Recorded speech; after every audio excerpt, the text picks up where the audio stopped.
राज्यमंत्री होतो, आमदार म्हणून माझी जबाबदारी होतीच, ती नैतिकता माझी होतीच, परंतु त्या काळात कोरोनाचा कालावधी होता. संपूर्ण महाराष्ट्र सरकारमध्ये जी आर निघाला होता की आरोग्य सेवा, आरोग्य यंत्रणा ह्याच्यावर पैसे खर्च केले जातील. हॉस्पिटल, रेमडेसिवीर काय असेल ते, लोकांचे प्राण संरक्षण करण्याची आवश्यकता आहे. कुठलाही शासकीय इतर काम, कुठलाही मोठा निधी हा दुसऱ्या कामाला देता येणार नाही.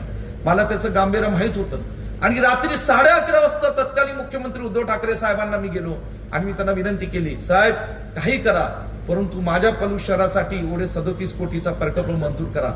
साहेब उद्धव साहेब म्हणले, विश्वरी एवढं सोपं नाही. मी म्हणलं, साहेब जर तुम्ही मंजूर केलं नाही तर मी वर्षा बंगला सोडणार नाही. मला इथं झोपावं लागलं तरी चालेल, पण मी सोडणार नाही. परंतु काय त्यांना झालं माहित नाही. कदाचित हे आपल्या सर्वांचा आशीर्वाद असेल. एका तडाख्यात महाराष्ट्रातलं एकमेव काम जे मंजूर झालं ते पलूस शहराचं 37 कोटीचं मंजूर झालं होतं आणि ही नळ पाणी पुरवठा योजना या ठिकाणी आपल्या गावासाठी मंजूर करून घेतली, शहरासाठी मंजूर करून घेतली.